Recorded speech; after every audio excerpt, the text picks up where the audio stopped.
O que vocês diriam que é o problema número 1 nos dias de hoje, assim, que vocês veem? Eu vou falar como ser humano. Uhum.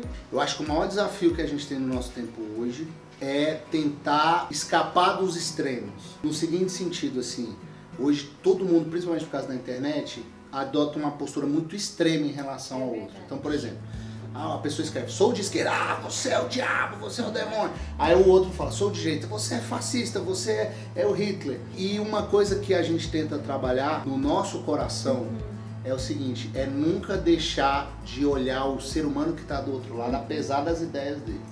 Então, por exemplo, tem várias pessoas que eu conheço que eu não compartilho de várias ideologias que eles têm. Então, por exemplo, são pessoas que têm uma ideologia de política muito diferente da minha, ou que escrevem coisas que eu não concordo o dia inteiro na internet, mas eu não entro nas brigas, assim. Eu já briguei muito na internet, tá? Eu já fui daqueles, tipo assim, que a Ju falava assim, Cleito, vem dormir. Eu falava, não posso, tem alguém errado na internet. Tipo assim, então vai dormir nunca, né? Mas hoje eu penso assim, que muita gente aqui no Brasil, nos Estados Unidos, deixou de se relacionar com amigos, com família, por causa de posições políticas, por causa de ideologias tais. Então, o que a gente tenta é não abrir mão das nossas convicções, mas também não cancelar o outro por causa do que ele acredita. Então, assim, aqui em casa a gente já sentou com várias pessoas que a gente não concorda com nada do que eles acreditam, mas a gente ouviu. A gente deu a chance deles falarem. E porque a gente deu a chance deles falarem, como seres humanos a gente se reconectou, entendeu? Eles falam, puxa vida, eu não imaginava que vocês iam me ouvir, eu achava que vocês eram aqui, porque as pessoas têm preconceitos, principalmente sobre nós que somos cristãos, né? Porque o mundo tenta construir uma imagem de que nós somos intolerantes, ou de que nós não gostamos de pessoas diferentes da gente, enquanto foi Jesus que disse pra gente amar quem era diferente, Jesus que falou pra gente cuidar de quem não tinha nada. Essas coisas existiam em Jesus muito antes de todas essas ideologias.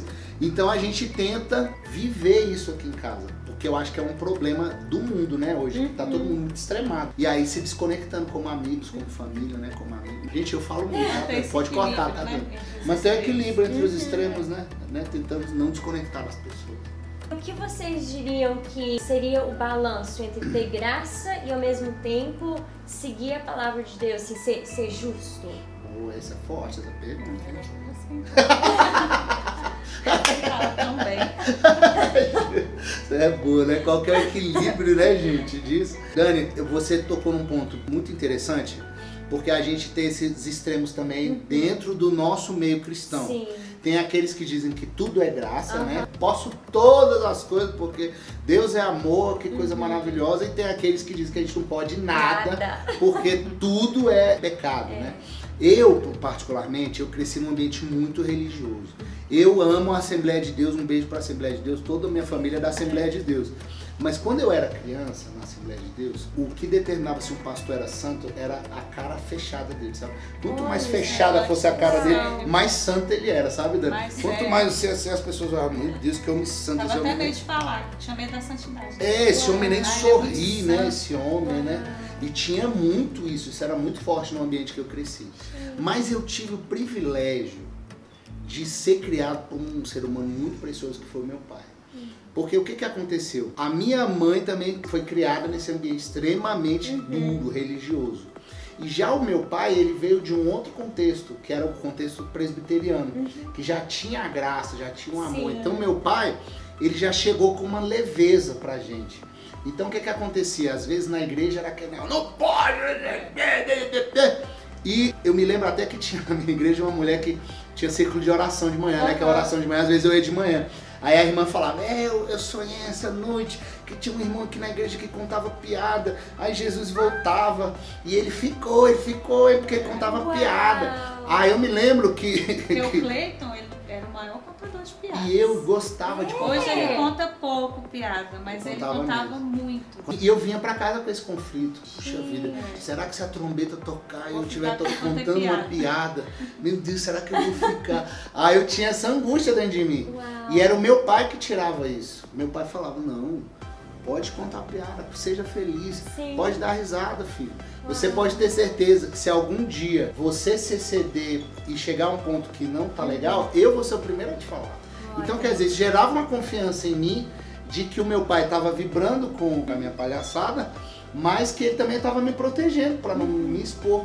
E eu acho que o meu pai trouxe esse equilíbrio pra gente, assim. Hoje a gente não faz mais parte da Assembleia de Deus, hoje a gente faz parte da Sala Nossa Terra, aqui em Brasília. Um beijo, bispos, pra vocês. Mas o assembleano dentro de nós nunca morre, sabe? Ele no máximo fica mais fraco, sabe? Assim. Mas o negócio assim é que hoje eu não teria uma receita pra dizer como a gente alcançou isso. Mas a gente enxerga o mundo sob essa ótica do amor de Deus, da graça. Mas a gente sabe que a graça não é uma desculpa para se fazer o que você quiser, né? Assim, que a gente também tem um lado da responsabilidade, né? Que a gente tem, né? Eu vou parar, né, por aqui, gente, porque eu não paro de falar, senão eu vou embora aqui. Mas muito bom que você falou, o olhar pro outro. É o olhar pro outro, que eu acho que a gente tem que exercitar esse olhar amoroso. Sim. Eu posso fazer só um comentário? Claro. Mas, desculpa, eu não consigo, eu falo demais. O que acontece? Quando Jesus estava aqui na Terra, a doutrina religiosa que era mais conhecida era da reencarnação. Então, lá na Índia, onde Jesus estava, todo mundo tinha esse negócio da reencarnação, que é muito forte lá ainda. Então, por exemplo, o que essa ideologia produzia e produz até hoje? Eu não preciso de trabalhar porque nessa vida eu nasci pobre, na próxima eu vou nascer rico. Eu não sei se você sabe, mas em alguns países do Oriente, a maior dificuldade é fazer as pessoas usar cinto de segurança. Por quê? Ele diz, não, mas se eu bater o carro eu vou nascer de novo daqui a 5 minutos, pra que eu vou usar cinto de segurança? Então elas não usam cinto de segurança porque elas acham que elas vão nascer de novo. Então o que acontece? Quando Jesus chega com uma novidade. Qual que era a novidade que Jesus chegava? Ele falava, vocês têm que se arrepender. Porque na reencarnação não precisa ter arrependimento. Tem evolução, que é o seguinte, não preciso me arrepender. Se eu errei hoje, eu vou evoluir um pouquinho na próxima vida e vou viver milhões de vidas. Jesus falou, não, você só tem uma vida. Você tem que se arrepender agora. Para eles no início não fazia sentido. Só que o que Jesus conseguiu? Ele conseguiu fazer uma coisa que nunca antes dele ninguém tinha conseguido fazer. Fazer as pessoas prestarem atenção na própria vida agora e não jogar para o futuro as decisões que elas precisavam de tomar. Isso mudou a história do mundo. Porque o que aconteceu? O Ocidente, que é a gente, ele começou a ficar evoluído, super tecnológico, porque a gente até hoje tem a ideia que eu só tenho essa vida, eu só tenho esse momento, eu tenho que fazer as coisas certas agora. Então o que aconteceu? Jesus conseguiu trazer o olhar para o momento, você está entendendo? Então a mesma coisa acontece na igreja. Às vezes tem aquelas pessoas que são vou usar o termo, calvinista. Eu já fui escolhido desde a fundação do mundo. Então para que eu vou pregar para alguém se todo mundo já foi escolhido? Para que eu vou falar do evangelho? Isso traz uma paz. Aí tem o pessoal da Assembleia, que eu falei agora, que diz o seguinte, não, você levantou a mão, mas isso não significa que você foi salvo. Foi o primeiro passo de uma caminhada. Se Jesus voltar e você estiver roubando, você não vai subir. Ele conseguiu fazer o cara trazer o senso de urgência. Não, é agora que eu tenho que tomar uma decisão. Qual que lado está certo?